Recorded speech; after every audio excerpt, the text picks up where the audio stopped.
Good morning friends. Last period में हम लोग डिस्कस कर रहे थे कुछ basic concepts for simplex method. उसमें हमने लास्ट पीरियड में बात की थी साइमल्टेनियस इक्वेशंस के सॉल्यूशंस की। हमने बेसिक सॉल्यूशंस की बात की थी, बेसिक फिजिबल सॉल्यूशंस की बात की थी।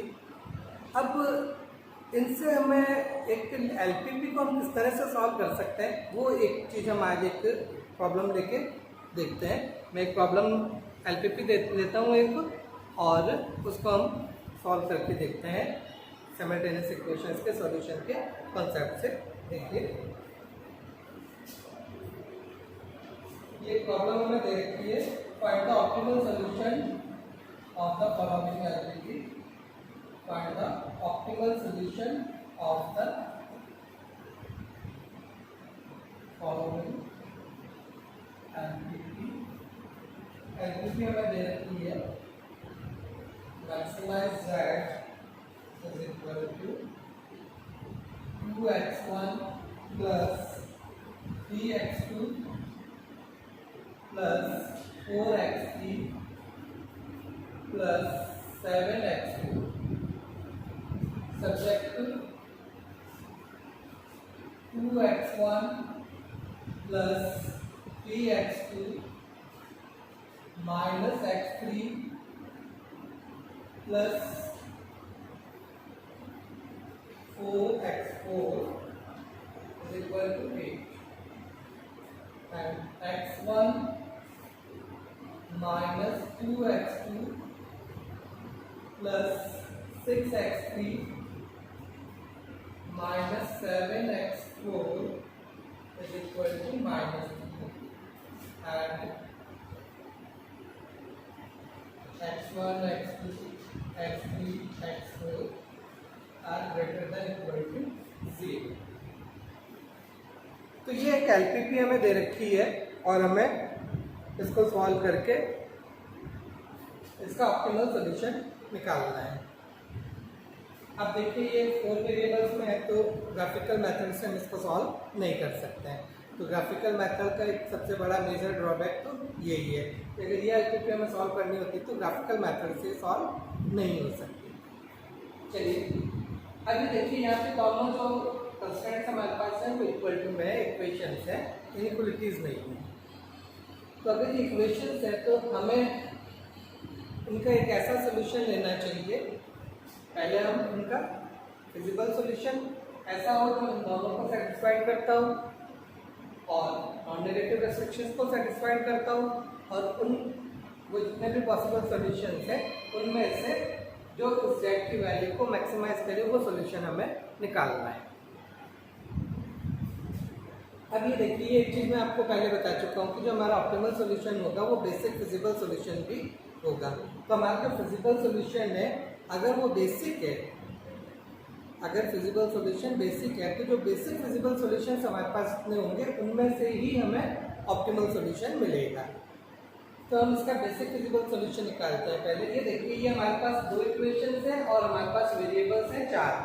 तो अगर इक्वेशंस कम है, वेरिएबल्स ज़्यादा है, तो ये हमें पता है कि हमारे पास इनफाइनाइट मेनी सॉल्यूशंस होंगे। तो अब ये इनफाइनाइट सॉल्यूशंस में से कौन सा सॉल्यूशन हमें ऑप्टिमल वैल्यू देगा, ये तो हम कह ही नहीं सकते। तो हम पहले इन इनफाइनाइट में से केवल वो सॉल्यूशंस निकालेंगे जो हमारे बेसिक हैं। तो सबसे पहले हमें बेसिक सॉल्यूशंस निकालना है, फिर ये देखना कि बेसिक सॉल्यूशंस में से कौन से फिजिबल है, यानी कि हमारे नॉन नेगेटिव रेस्ट्रिक्शंस को भी सेटिस्फाइड करते हैं। तो जितने हमारे पास बेसिक फिजिबल सॉल्यूशंस आएंगे उन पर हम चेक करेंगे कि हमारे फंक्शन की वैल्यू मैक्सिमम कहाँ होती है। तो जहाँ पे वो मैक्सिमम हो रही होगी वो हमारा ऑप्टिमल सॉल्यूशन हो जाएगा। तो अब देखिए, हम इसका बेसिक सॉल्यूशन निकालें। तो ये देखिए, जो हमारे पास सिस्टम ऑफ इक्वेशंस है,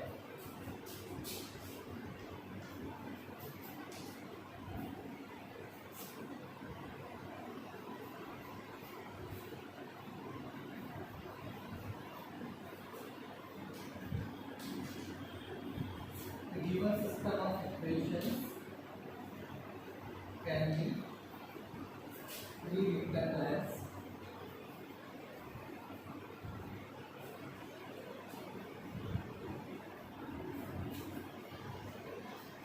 ax is equal to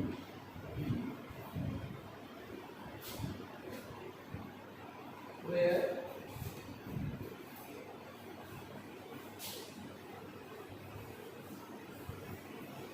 A is alpha 1, alpha 2, alpha 3, alpha 4, and alpha 1 is 2 1, alpha 2 is 3 3, alpha 3 is 4 minus 1, and alpha 4 is 7 4. X is x1, x2, x3, x4, and B is 8 minus 3. तो ये जो equation हमें दे रखी है उसको अगर हम मैट्रिक्स फॉर्म में लिखें तो हम इस तरह से लिखेंगे Ax is equal to B, where A is the coefficient matrix. तो कोफिशिएंट मैट्रिक्स को मैंने इस तरह से लिख दिया, equal alpha 1, alpha 2, alpha 3, alpha 4, where alpha 1, alpha 2, alpha 3 and alpha 4 are the other factors, where alpha 1 is 2 1, alpha 2 is 3 minus 2, alpha 3 is minus 1 6, and alpha 4 is 4 minus 7. X is x1, x2, x3, x4, and B is 8 minus 3. तो ये हमने इसको matrix form में लिख लिया।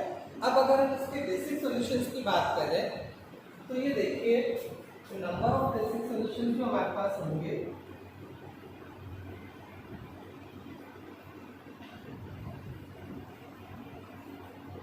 देखिए, ये हमें पता है ना बेसिक सॉल्यूशन क्या होता है, ये हमें बता चुका है कि अगर हमारे पास वेरिएबल्स 4 है और इक्वेशंस कम है, यानी वही इक्वेशंस है 4 वेरिएबल्स है, तो हमारे पास इनफाइनाइट सॉल्यूशंस आते हैं। इनफाइनाइट सॉल्यूशंस कैसे आएंगे कि हम दो वेरिएबल्स को कुछ डिफरेंट वैल्यूज सेट करेंगे और उनसे हम रिमेनिंग दूसरे दो वेरिएबल्स की वैल्यूज निकालेंगे। तो जो बेसिक सॉल्यूशंस है, बेसिक सॉल्यूशन में क्या होगा कि हम इनमें से दो वेरिएबल्स को जीरो वैल्यू सेट करेंगे, कितनी दो वेरिएबल्स की वैल्यू हमें जीरो देनी है। तो उन दो वेरिएबल कोई भी दो वेरिएबल्स को हम अगर वैल्यू जीरो दें तो रिमेनिंग दो की जो वैल्यूज आएंगी वो हमारा बेसिक सॉल्यूशन होगा। तो अब देखिए टोटल बेसिक सॉल्यूशन हमारे पास कितना आएंगे, वो होंगे 4C2। 4 वेरिएबल्स हैं, दो को हमें जीरो वैल्यू सेट करनी है, तो हमारे पास बेसिक सॉल्यूशन जो मैक्सिमम हो सकते हैं वो होंगे 4C2। 4C2 means factorial 4 upon factorial 2, factorial 2 means 4 into 3 into factorial 2 upon factorial 2 into 2 into 1। ये फैक्टोरियल 2 से फैक्टोरियल 2 कैंसिल, इस 2 से इस 4 को कैंसिल कर दूं तो ये रहेगा 3 into 2 6। तो मेरे पास total number of basic solutions जो होंगे वो होंगे 6। तो मेरे पास 6 बेसिक सॉल्यूशंस आ सकते हैं। अब वो देखिए कि वो जो 6 बेसिक सॉल्यूशंस हैं वो क्या हो सकते हैं।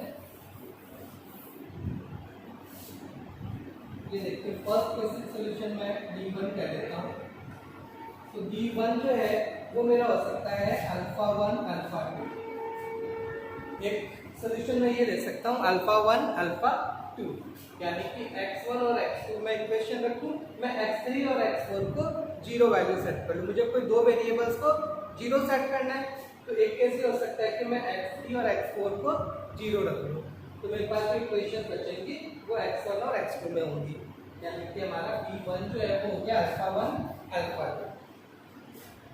B2 अगर मैं देखूं तो मैं एक ये भी कर सकता हूँ अल्फा 1 अल्फा 3, यानी कि मैं x2 और x4 इन दोनों की वैल्यू जीरो सेट कर लेता हूँ, तो इक्वेशन मेरे पास x1 और x3 में रह जाएगी।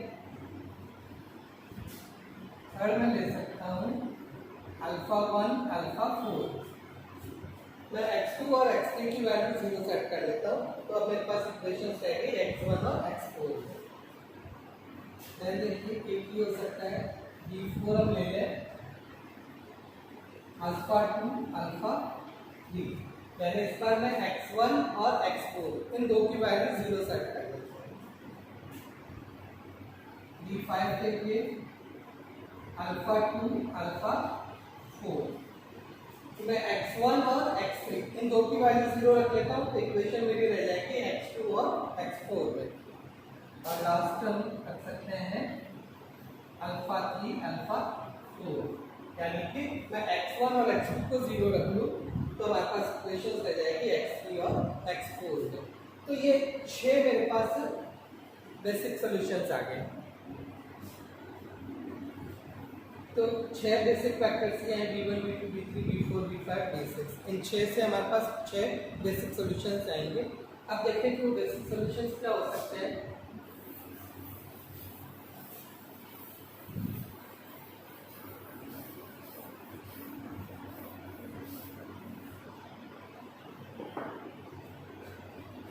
नाउ अब हम देखते हैं कि हमारे पास जो बेसिक सॉल्यूशंस, ये 6 बेसिक वेक्टर्स आ गए, इनके कॉरस्पॉन्डिंग बेसिक सॉल्यूशंस जो होंगे वो हम निकालते हैं। तो वो देखिए बेसिक सॉल्यूशंस जो होंगे हमारे, पहले हम देखते हैं v1 के कॉरस्पॉन्डिंग। तो ये हमारे पास इक्वेशन एक तरह से ये बन गई, इसको मैं लिख लेता हूँ v1 x1 v।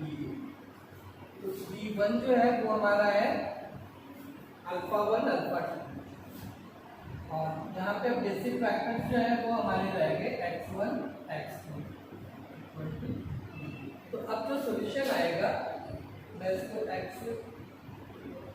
v1 ही कह लेते हैं, अपन इसको x v1 अपना होगा v1 इनवर्स v। देखिए v1 इनवर्स मींस 1 3 माइनस 2, इसका इनवर्स, और इनटू हमारे पास है 8 minus 3।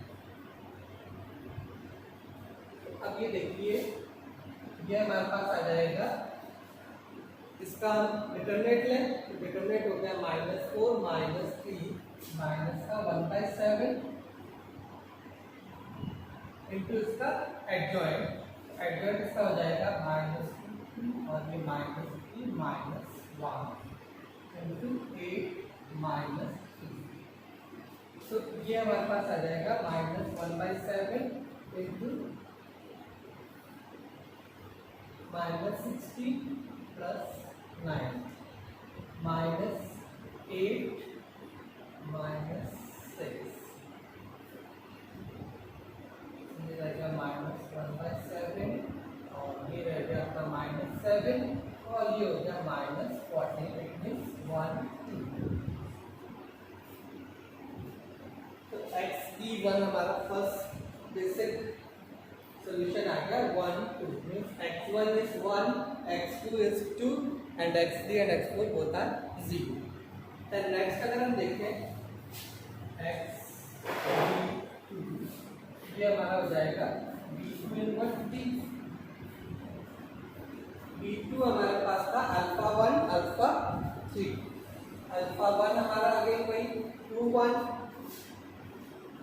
Alpha 3 is -1 6 into 8 minus 3 इसका इनवर्स। ये देखिए इसका इनवर्स देखें, इसके इनवर्स के लिए पहले वही इसका डिटरमिनेंट निकालें। डिटरमिनेंट अपना आ जाएगा 12 माइनस प्लस 13 तो 1/13 और इनवर्स इसका हो जाएगा 6 और 2 और 1 माइनस।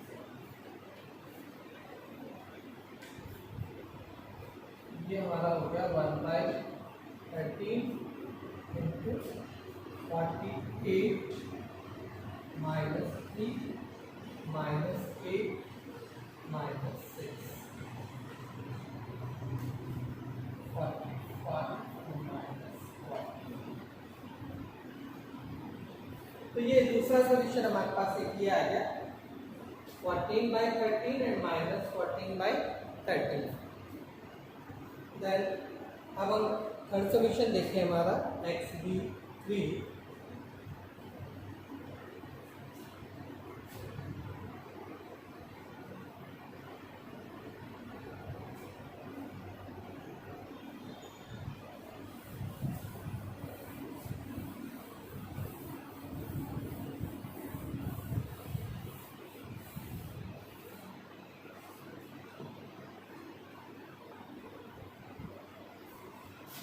xv ये निकालते हैं ये हमारा हो जाएगा B three inverse B. B three हमारा है अल्फा वन अल्फा फोर।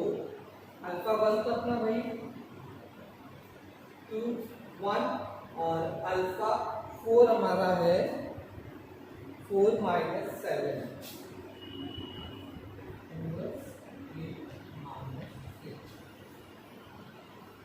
अब देखिए इसका इन्वर्स हमारा हो जाएगा, डिटरमिनेंट इसका आ जाएगा पहले -14 और -4 -1/18 और डिटरमिनेंट इसका हो गया हमारा -7 2 -2 -1। अब देखिए इसको मल्टीप्लाई करेंगे, -1/18 ये हो गया -56 प्लस 12 -8 -6।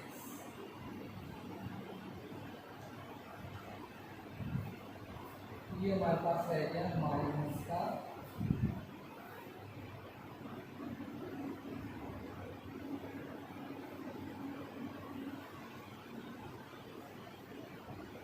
-44 और दूसरा रहेगा -40। इस तरह से चलेगी 22/9 और ये रहेगा 7/9।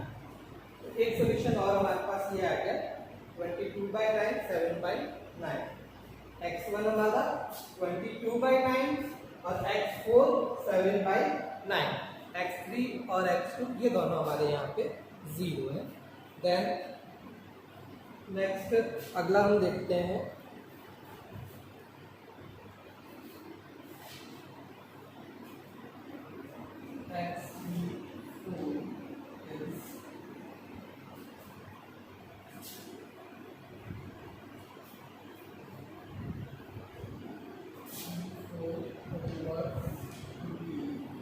B4। देखिए ये हमारा है अल्फा 2 अल्फा 3।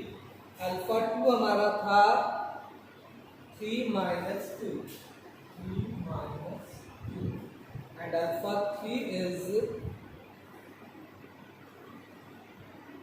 -1/6।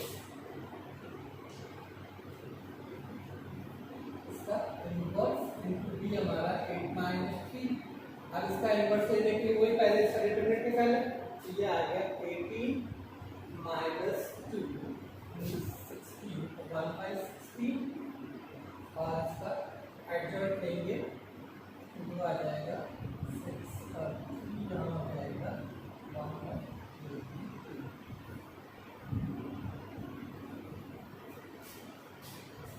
ये हो गया 1/16 इनटू ये 48 - 3 और 16 - 9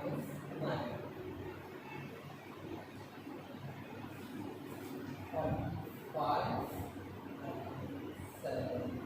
तो एक सोल्यूशन और हमारे पास ये आ गया 14/16 एंड 7/16।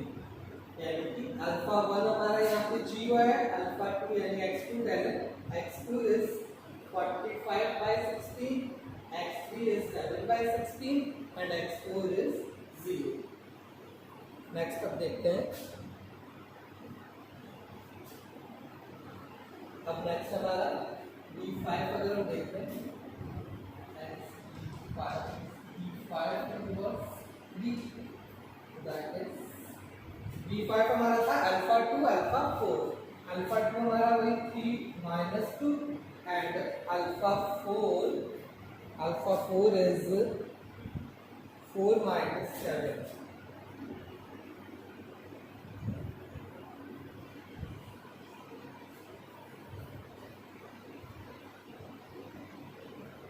अब देखिए कोई इन्वर्स में पहले इसका इन्वर्स के लिए कोई पहले इसका डिटरमिनेंट है, डिटरमिनेंट की वैल्यू आ जाएगी -21 एंड +8।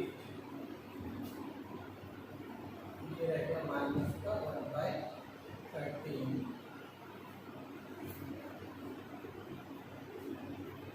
और अब इनवर्स में ये आ जाएगा -7 3 - 2 2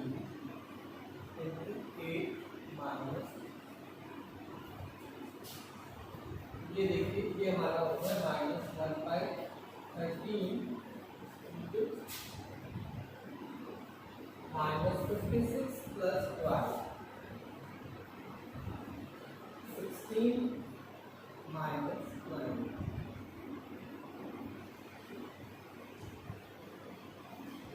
Minus 44 and 7.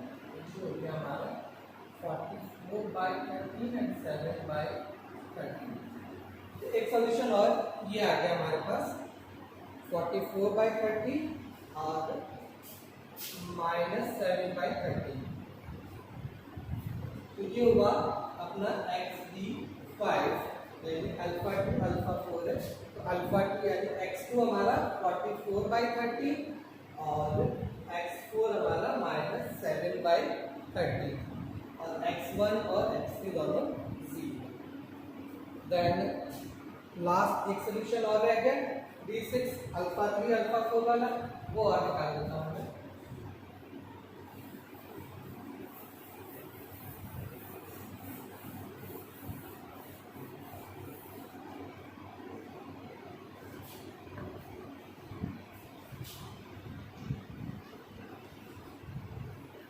ये हमारा हो जाएगा D6 इनवर्स.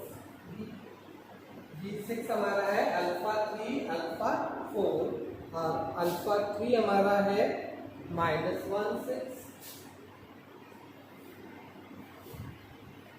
एंड अल्फा 4 हमारा है 4 माइनस 7. इसका इनवर्स 8 माइनस 3. अब देखिए ये इनवर्स में करेंगे तो पहले इसका डिटरमिनेंट हमारा हो गया 7 माइनस 24 यानी माइनस का 1/17 और इनवर्स इसका आ जाएगा minus 7 minus 2 minus 6 minus 1 into 8 minus 3. ये हो गया हमारा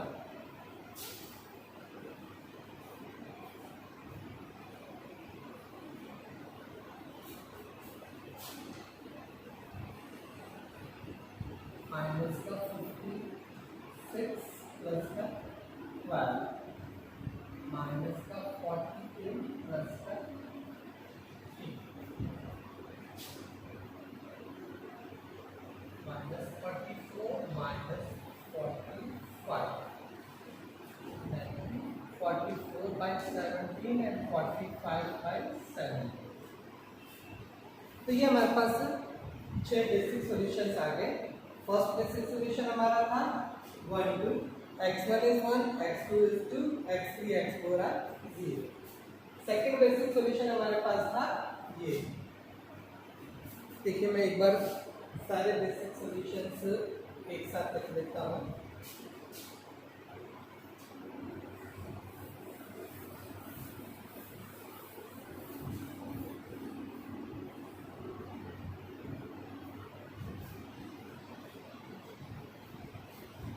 Basic solutions, 6 basic solutions are, first one is x1 is 1, x2 is 2, x3 is 0, x4 is 0.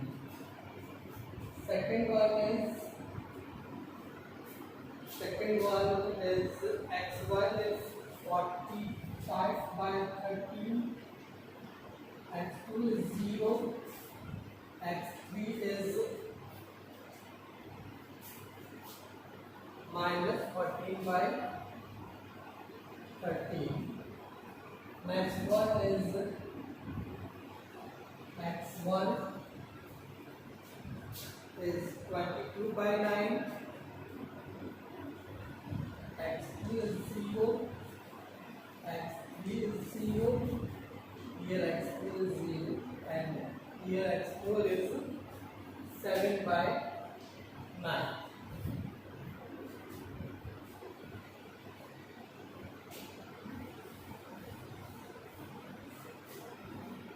Next one is this. B4 में हमारे पास x1 हमारा 0 था, x2 हमारा ये है 45 by 16, x3 हमारा है 7 by 16, x3 is 7 by and x4 is 0.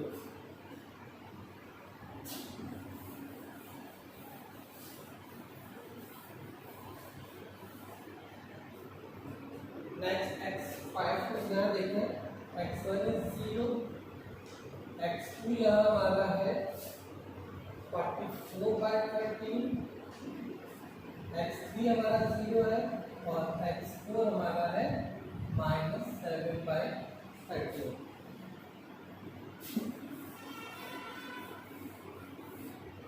एक सोल्यूशन और जो हमारे पास लास्ट रह गया, this one अल्फा 3 अल्फा 4 यानी कि x1 0 है हमारा, x2 भी हमारा 0 है एंड x3 हमारा है 44/17, x4 हमारा है 45/17।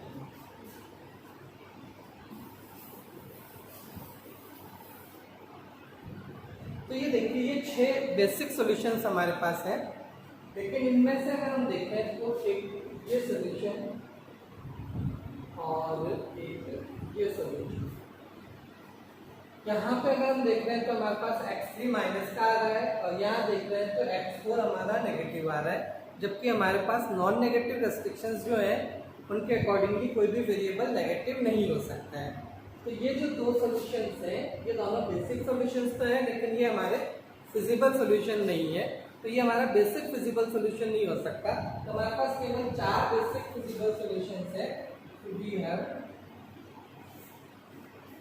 4 basic feasible solutions and which are 1 2 0 0,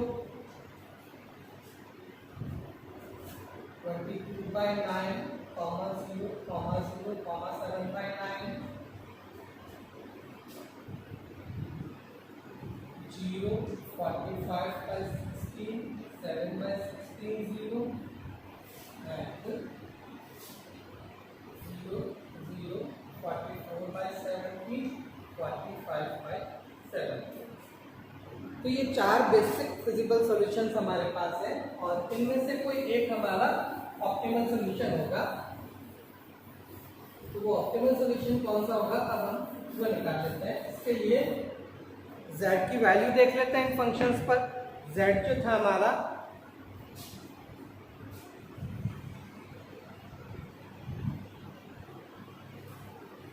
z हमारे पास था 2x1 plus 3x2 plus 4x3 plus 7x4।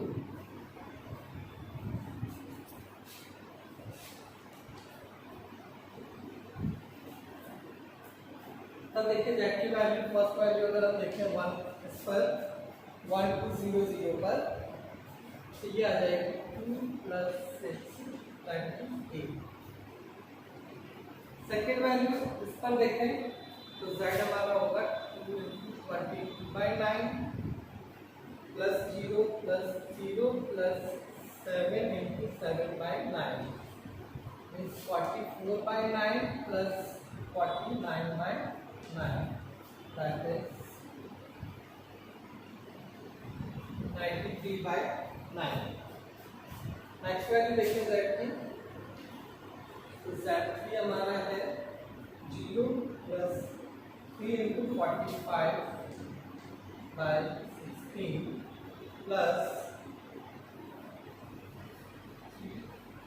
4 × 7/16,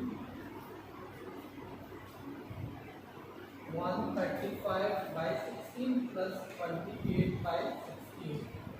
16 ऐसे मार गया, इसको ऐड कर लें 163।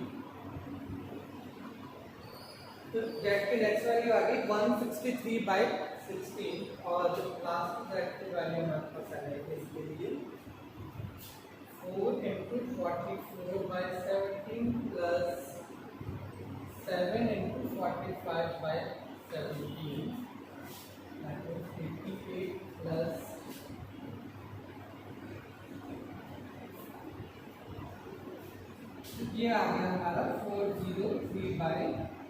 403/17।